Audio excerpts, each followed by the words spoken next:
नमस्कार, सत श्री अकाल, आदाब। दूरदर्शन के बेहतरीन कार्यक्रम युव तरंग में आज फिर मैं आप सभी का स्वागत करता हूं। तिरंगा हम सबकी आन, बान और शान।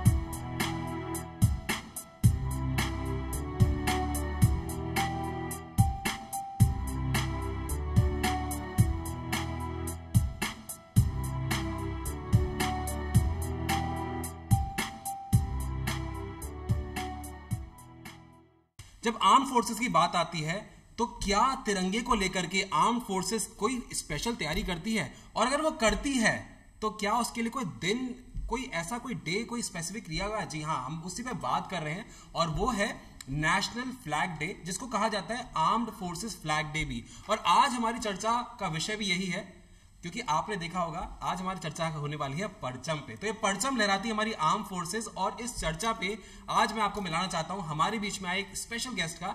मैं स्वागत करना चाहता हूं lieutenant general SPS Katewa sir का। आप सेवानिवृत्त हैं, बहुत बहुत स्वागत है सर युव तरंग कार्यक्रम में आपका। तो सर, एक आर्म फोर्सेस फ्लैग डे की हम बात कर रहे हैं और एक दिन होता है, ये क्यों मनाया जाता है? पहले सबसे पहले हमारी जनता ये जानना चाहेगी। आर्म फोर्सेस फ्लैग डे, ये इसका बहुत लंबा इतिहास है जी। ये 1949 में 1949 में 7 दिसंबर से ये स्टार्ट हुआ है जी। और हर साल 7 दिसंबर को इसको मनाया जाता है जी। एक तो है कि जैसे आपने पहले बताया, तिरंगा हर एक के दिल में है और सेना के तो दिल में होना बहुत ही वाजिब है। बिल्कुल सर। और है भी जी। तो आर्म फोर्सेस फ्लैग डे के दिन पे 7 तारीख को उन सब वीर योद्धाओं जिन्होंने इस देश पे अपनी जान न्यौछावर की है, उनको याद करते हैं। और इसके साथ साथ एक जो सिंबॉलिक काम है, तो तिरंगे का जी, छोटे छोटे झंडे, छोटे छोटे इसके निशान बना करके इनको बेचा जाता है टोकन प्राइस के ऊपर, और काफी दुनिया में बेचा जाता है स्कूल के बच्चों के द्वारा और रेड क्रॉस के द्वारा, आर्म फोर्सेस के यूनिट्स के द्वारा। और जो इससे पैसा इकट्ठा होता है, उस पैसे को सेना के वेलफेयर के लिए इस्तेमाल किया जाता है। क्या बात है। और जो हमारे वॉर विडोज हैं, जो हमारे पुराने वेटरन्स हैं जिनके कुछ हाथ पांव लड़ाई के दौरान कट गए हैं, उन सब के काम के लिए इस पैसे को इस्तेमाल किया जाता है। पैसा तो ज़्यादा इकट्ठा नहीं होता है, पर जो स्पिरिट बिहाइंड दी मूव, ये बहुत एक उम्दा चीज़ है। और इस दिन सारा देश इस फ्लैग डे के जरिए उन वीर योद्धाओं को याद करता है और उन सब को सलाम करता है जो अभी भी देश की सीमाओं पर जवान, चाहे वो राजस्थान का 50 डिग्री का टेम्परेचर हो गर्मियों में, बिल्कुल, या वो लद्दाख का -30-35 डिग्री का टेम्परेचर हो सर्दियों में, उन सब प्रहरियों को, जो सेना के वीर जवान अपनी जान की परवाह किए बिना आपकी और हमारी नींद हमको आराम से आए और हमारी सीमाएं सुरक्षित रहें, उस पे वो प्रहरी हैं, उन सबको याद करने के लिए ये एक बहुत ही अच्छा दिवस है जिसको हम सब मनाते हैं। क्या बात है, बहुत ही अच्छी बात और बहुत ही सुंदर बात। और ये स्पिरिट के जो अभी सर ने हमसे बात रखी, कहीं ना कहीं हम सब ये बात जानते हैं, मानते हैं, आर्मी को लेकर के, झंडे को लेकर के, हमारे भारत को लेकर के जो प्यार हम लोगों के अंदर है, जो रिस्पेक्ट हम लोगों के लिए है, वो शायद शब्दों में मैं शायद बयां भी नहीं कर पाऊँ। और ये सही बात है, किस तरह से हमारे जो सेना के लोग हैं, वो चाहे -50 डिग्रीज की बात करें, +50 डिग्रीज की बात करें, 365 दिन 24 घंटे, शायद ही वो एक लम्हा होता होगा जब वो अपनी नजरें इधर से उधर कर पाए। हम कर सकते हैं, हमें उबासी भी आती है, हमें नींद भी आती है, लेकिन ये एक ऐसा सेक्टर है जो ना सो सकता है और ना उबासी ले सकता है। सर, इसकी अगर हम इंपॉर्टेंस की बात करें इस डे की, तो इसमें जैसे आपने बताया कि कुछ कलेक्शन वगैरह होता है, और ये फैमिलीज को जो अनफॉर्चुनेटली जिनके बेटा या पति गए हैं, या फिर उन लोगों के लिए जिनके हाथ या पैर कटे हैं उनके लिए यूज होता है। सर उसके अलावा किस तरह से सेना इसको सेलिब्रेट करती है, इस दिन को कैसे सेलिब्रेट करती है? सेना जैसे कि एक तिरंगा है जी, इसी तिरंगे के बेसिस के ऊपर हर एक यूनिट का एक निशान होता है, और निशान यूनिट का सबसे सर्वोपरि चीज है। कहने से कह सकते हैं पहचान होती है उनकी। हाँ, पहचान है। वो निशान के लिए ही वो अपनी जान निछावर करते हैं, और ये निशान जो हमारा तिरंगा है वो देश का निशान है। जी बिल्कुल।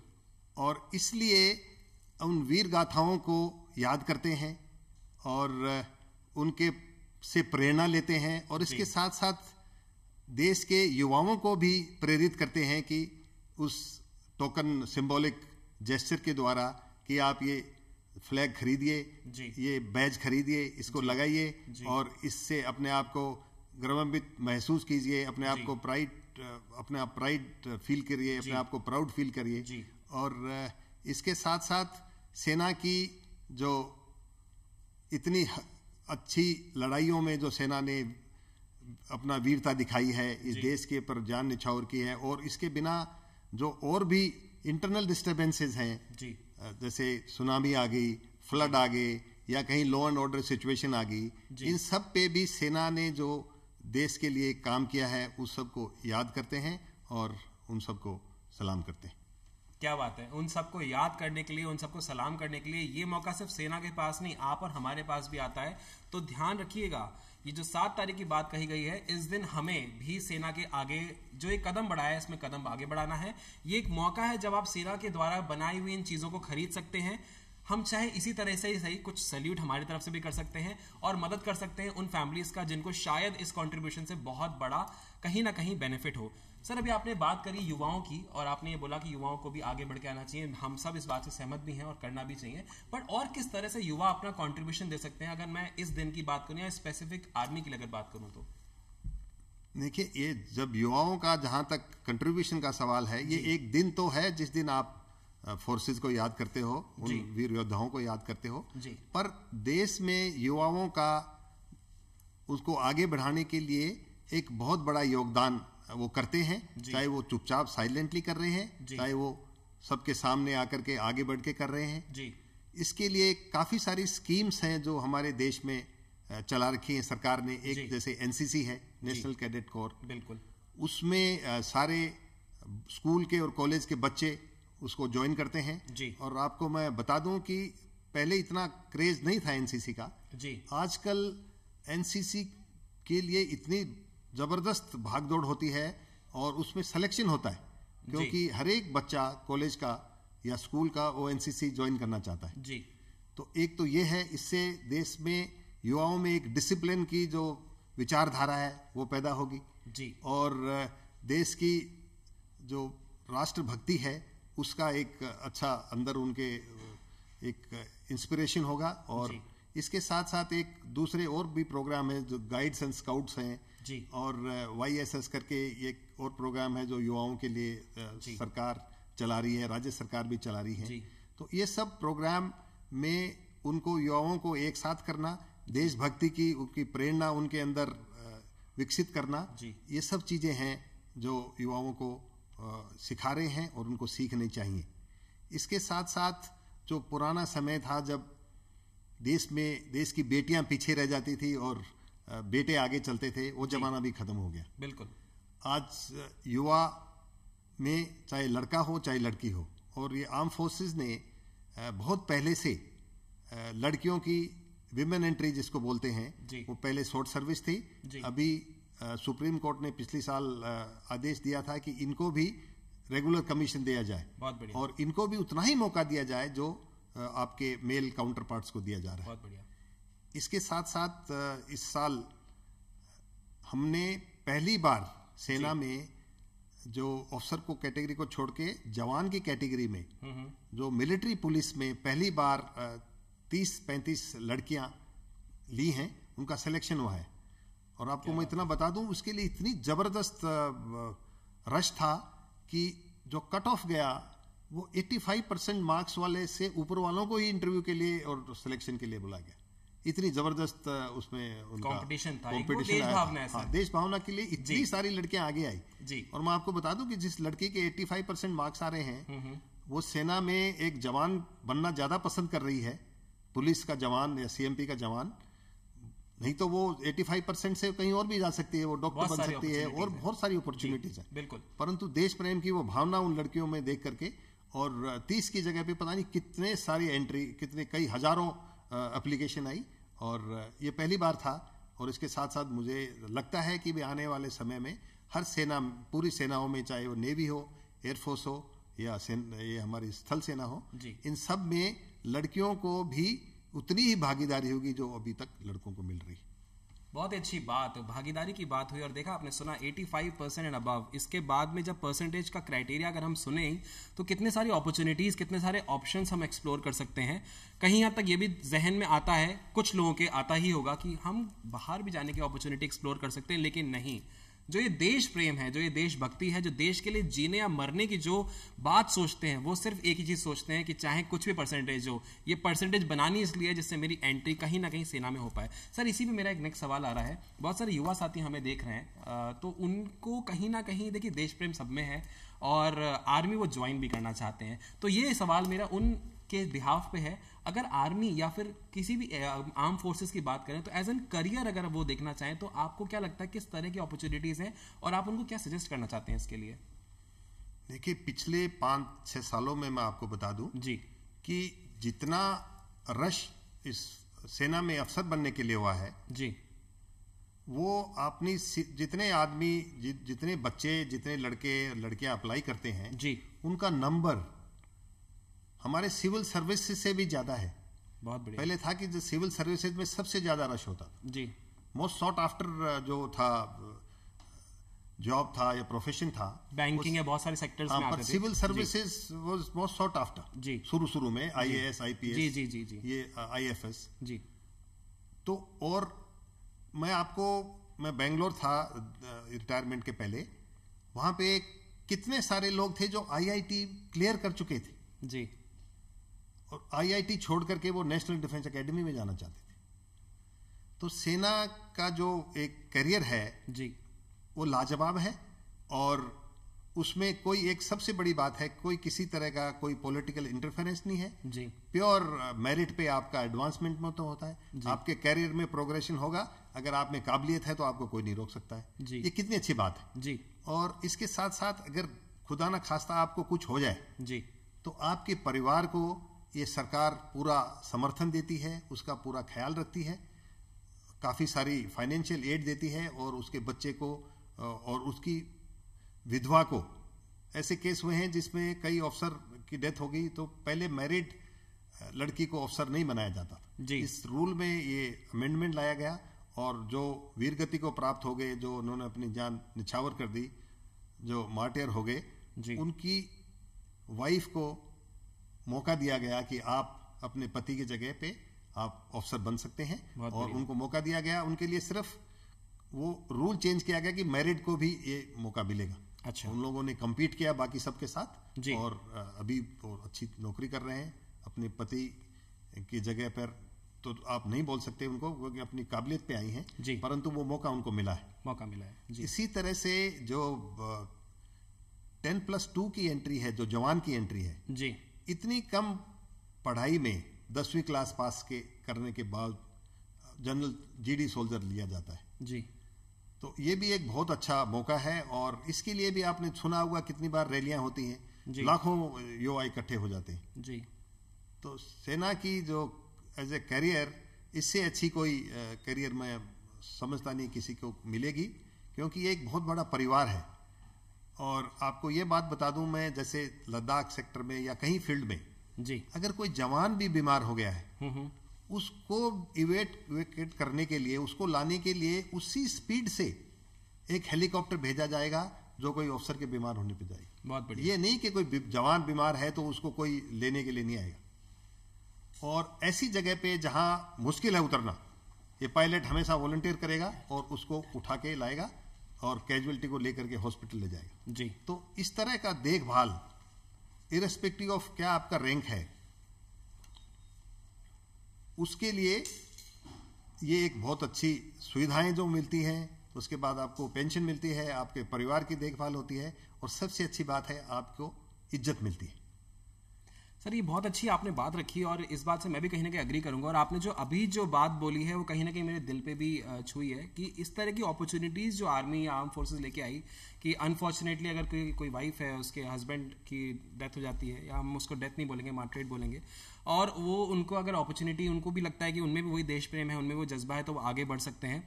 तो ये बहुत अच्छी बात है। और इस तरह से अगर सच में आर्मी ने किया है और करा ही है तो ये बहुत अपने आप में काबिल तारीफ बात है। तो इसका देखिए, अगर आपके अंदर देश प्रेम है, अगर आप सच में देश के लिए सेवा करना चाहते हैं, तो जैसे सर ने बताया इससे अच्छी फील्ड नहीं है। तो और एक बहुत बड़े परिवार का हिस्सा बनते हैं आप, और कहीं ना कहीं ये हम जानते हैं कि आर्मी में होना अपने आप में कितना ज्यादा अभिमान की बात होती है। सिर्फ यही नहीं कि हम सीना ऐसे चढ़ करके आर्मी में टेस्ट देने जाएं, जब आप आर्मी में सेलेक्ट हो जाते हैं तो आपका सीना ऑटोमेटिकली ऐसा हो जाता है। बट इसके अलावा सर अगर मैं बात करूं, आप आए हुए हैं और ये मौका हम छोड़ना नहीं चाहेंगे। हम, मेरे अलावा भी बहुत सारे युवा साथी होंगे जो चाहेंगे कि कहीं ना कहीं आपकी भी, अगर आप 1-2 मिनट अपनी स्टोरी बताएंगे कैसे आप आर्मी में, और उसके बाद में आप युवाओं को क्या संदेश देना चाहेंगे लास्ट में, वो अगर आप कर पाए सर। मैं एक छोटे से किसान परिवार में पैदा हुआ शेखावाटी में, और सैनिक स्कूल में मैंने दाखिला लिया जी। उस समय सैनिक स्कूल एक 1962 से उन्होंने चाइना की लड़ाई के बाद सैनिक स्कूल स्टार्ट किए थे 61 और 62 में जी। और ये एक बहुत अच्छा मौका था जो जिसमें कोई टैलेंट है उस बच्चे को एडमिशन लेना, और जी। नहीं तो कितना मुश्किल था पब्लिक स्कूल में एडमिशन लेना, क्योंकि पब्लिक स्कूल एक तो कम थे जी, और दूसरा वहां पे खर्चा बहुत ज्यादा था। बिल्कुल। तो इस तरह से सरकार ने स्कीम चलाई थी, और अभी तो जो हमारी मोदी सरकार है, इस सरकार में सेना के लिए एक मोदी साहब का, प्राइम मिनिस्टर साहब का एक बहुत सॉफ्ट कॉर्नर है, और वो सेना के लिए चाहे वो सुबह हो चाहे शाम हो, किसी भी समय जब जरूरत पड़ती है तो वो जरूर जाते हैं। मैं आपको बता दूं कि जब चीन का हमारे ईस्टर्न लद्दाख में जब अग्रेशन किया था, उस टाइम पे प्रधानमंत्री जी सुबह उठ के जी लद्दाख गए जी। और लद्दाख में मतलब क्या है कि वहाँ ऑक्सीजन बड़ी कम होती है जी। तो जो भी कोई जाता है नीचे से उसको एक दिन के लिए आराम करना पड़ता है और उसके बाद में वो एक्टिविटी करता है। हमारे प्रधानमंत्री जी जिनकी उम्र 67 है, उस उतरते ही और सीधे के सीधे जवानों के पास उसी स्पीड से गए जैसे कोई अच्छा जवान हट्टा कट्टा और कई दिन से ट्रेनिंग ले रहा है, कई दिन से एक्लेमेटाइजेशन कर रहा है, ऐसे वो वहां पे गए और जवानों से उन्होंने बातचीत की। उनकी उस विजिट से हमारे जवानों के मोराल पे बहुत अच्छा असर पड़ता है जी। तो इसी तरह से अभी खूब सारे सैनिक स्कूल जो खुले हुए हैं, एक दो, और अभी भी झुंझुनू में एक सैनिक स्कूल खुला है जी, मिलिट्री स्कूल है। जी। इस स्कूल में सरकार योगदान देती है और उसको सबको मौका मिलता है नेशनल डिफेंस एकेडमी में ज्वाइन करने का। जी। एक ये एंट्री है। तो युवाओं को मैं बताना चाहूंगा कि जो अफसर बनना चाहते हैं उसके लिए स्कूल खत्म होते ही एक इतनी कम उम्र में कि आपको 20 साल की उम्र में आप अफसर बन जाते हो, क्लास 1 ऑफिसर, जो कहीं और पॉसिबल नहीं है। क्योंकि अगर आप सिविल सर्विसेज में आओगे तो आप ग्रेजुएट होगे, ग्रेजुएट बनने के लिए आपको 14 साल तो पढ़ाई करनी है ग्रेजुएशन के लिए, और तो किसी हालत में आप 20 साल से पहले मतलब 21-22 साल से पहले कमीशन मतलब ऑफिसर नहीं बन सकते हो। तो ये एक मौका है युवाओं को, और वो कोशिश करें, देखें। हम मेरे जैसे बहुत सारे लोग हैं जो एक सामान्य परिवार से उठ करके सेना को ज्वाइन किया और सेना में इस रैंक तक पहुंचते हैं सिर्फ काबिलियत और मेरिट के कारण जी। तो ये एक अच्छी ऑर्गेनाइजेशन है। और जैसे अमेरिका में तो ये है कि हर 5 साल के लिए कंपलसरी है सेना की सर्विस। हमारे यहाँ नहीं है, क्योंकि जब तक कंपलसरी नहीं है उसके बावजूद भी जब इतनी भीड़ है और इतने लोग आ रहे हैं सेना में भर्ती होने के लिए, तो युवाओं को मेरा यही एक संदेश है कि आप देश की भावी पीढ़ी हैं, इस देश का भविष्य हैं, तो सेना में आप जितने लोग जाना चाहें जरूर सेना को कैरियर अपनाएं। जो सेना में नहीं जा सकते वो भी एनसीसी लें और सेना का जो डिसिप्लिन है वो सीखें, और खासकर आजकल के इस कोविड टाइम में 3 गज की दूरी रखें, मास्क लगाएं, और जब तक वैक्सीन नहीं आती है, ये मास्क की एक वैक्सीन है, इसका ध्यान रखें और आसपास के लोगों को भी इसकी शिक्षा दें। बहुत बढ़िया बात सर। तो मास्क ला के रखें और ज़रूर जो 2 गज की दूरी है उसको बनाए रखें, इसका भी ध्यान रखें। सर ये जो आपने अभी ये जो आर्म्ड फोर्सेस की हम बात कर रहे हैं या उस डे की बात कर रहे हैं, मैं ये भी जानना चाह रहा था कि ये एक दिन है और उसके अलावा अब तो आर्मी ने हमें इतने सारे दिन सेलिब्रेट करने के लिए दे दिए हैं, विजय दिवस और बहुत सारे दिवस दिए हैं। तो सर इस दिवस में और उन दिवसों में अंतर जनरली क्या रहता है, थोड़ा सा अगर इसके बारे में बताएं। देखिए, जब 1949 में जब फ्लैग डे हमने आर्म फोर्सेस फ्लैग डे बनाया था, उससे पहले सिर्फ हमने एक लड़ाई लड़ी थी, वो सिर्फ 1948 में जब श्रीनगर, जब कश्मीर को हमने आज़ाद कराया था जी। कश्मीर के जो घुसपैठिए आ गए थे पाकिस्तान से, जो ट्राइबल्स जी। और उसके बाद उस टाइम सेना की 2 टुकड़ियां बनी थी, हिंदुस्तान की सेना के ही 2 हिस्से हुए थे जी। आधी सेना पाकिस्तान चली गई थी, आधी सेना हिंदुस्तान रह गई थी जी। उसके बाद हमने कई लड़ाइयाँ लड़ी हैं और उन लड़ाइयों को, जैसे 71 की लड़ाई हमने बांग्लादेश क्रिएट किया, 65 में लड़ाई लड़ी, इन सब विजय दिवस है। इसके बाद सर्जिकल स्ट्राइक हुई है, फिर पुलवामा की एयर स्ट्राइक हुई है जी। तो इसके साथ साथ हर एक आर्मी, नेवी, एयरफोर्स का अपने रेजिंग डेज हैं जी। तो ये सब मनाए जाते हैं जी। और ये आर्म फोर्सेस फ्लैग डे है क्योंकि इसके साथ साथ ये दूसरे दिवस हैं जिसमें सेना ने अपना गौरव कमाया, वो दिवस, वो नाम और अच्छी तरह से कमा रहे हैं और अच्छी तरह से उनको सेलिब्रेट करते हैं। देशवासियों को याद दिलाते हैं कि सेना के जो जाबाज थे, जिन्होंने वीरगति प्राप्त की है या जिन्होंने सेना में अपनी जान निछावर करके इस देश की रक्षा की है, उनको याद करते हैं और उस सेलिब्रेशन को हम मनाते हैं। इसके साथ साथ जो यूनिटें, जो रेजिमेंट्स होती हैं जो लड़ाई में गई हैं जी, वो अपना बैटल ऑनर डे मनाती हैं। सर ये क्या होता है? ये बैटल ऑनर डे होता है, जैसे किसी ने लड़ाई में, जैसे कारगिल की लड़ाई तो बड़ी लड़ाई थी जी, उसमें किसी ने टोलोलिंग को कब्जा किया होगा जी, किसी बटालियन ने जी। इसी तरह से 1965 में लड़ाई में कई लोगों ने हाजी पीर की लड़ाई लड़ी है, कई लोगों ने नाथुला पे लड़ाई लड़ी है, जैसे राजांगला पे 62 में कुमाऊं रेजिमेंट के मेजर सोमनाथ के नीचे जो सी कंपनी ने लड़ाई लड़ी है। इन सब की लड़ाइयों के साथ साथ हर एक यूनिट को, रेजिमेंट को राष्ट्रपति एक फ्लैग जैसा देते हैं जिसको बैटल ऑनर बोलते हैं। अच्छा, तो वो उनको दिया जाता है उनकी यादगार में। तो वो हर एक यूनिट अपना बैटल ऑनर डे अलग से मनाती है क्योंकि खूब सारी रेजिमेंट्स हैं, खूब सारी बटालियंस हैं, तो इन सब का एक अलग महत्व है। पर वो बाकी देश को मालूम नहीं चल पाता है जी। बाकी देश को सिर्फ ये विजय दिवस है, ये आर्म फोर्सेस फ्लैग डे है, आर्मी डे है, नेवी डे है, एयरफोर्स डे है, ये सब दिन आपको बताए जाते हैं। विजय दिवस तो खास तौर से क्योंकि 71 की लड़ाई में बांग्लादेश को हमने लिबरेट कराया था, बांग्लादेश बना था जी। इसी तरह से कारगिल की लड़ाई जब हुई थी उसमें भी विजय दिवस है जी। वो कारगिल में एक मेमोरियल बना रखा है द्रास में, जहाँ पे जाके उन सबको याद करते हैं जिन्होंने देश में अपनी जान न्यौछावर की थी। भाई ये बातें सुन करके मुझे इतना अच्छा लग रहा है। एक तो आज मेरे लिए बहुत बड़ी बात है कि इस तरह की पर्सनालिटी हमारे साथ में इस कार्यक्रम में, और दूरदर्शन हर मुमकिन कोशिश करता है कि आपके साथ में वो चीज़ें शेयर कर पाए जिसमें आप सिर्फ देश प्रेम को भी जिए, करियर को भी जिए, उस तरह से अपने आप को आप और ग्रो करें। और इतनी अच्छी अच्छी बातें आज हुई। एसपी सर, मैं तहे दिल से आपका शुक्रिया करना चाहता हूँ, हमारे बीच में आए आप और बहुत अच्छी अच्छी बातें आपने आज हमारे बीच में रखी।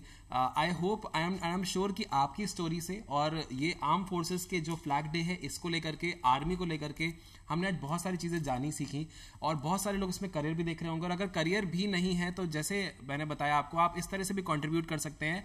जैसे कि ये आर्म फोर्सेस डे है, आप जो चीज़ें हैं जो आर्मी बनाती है उनको आप परचेज करें, उससे आप बहुत हद तक बहुत लोगों की सहायता कर सकते हैं। तो वापस से सर तहे दिल से धन्यवाद आपका। Thank you.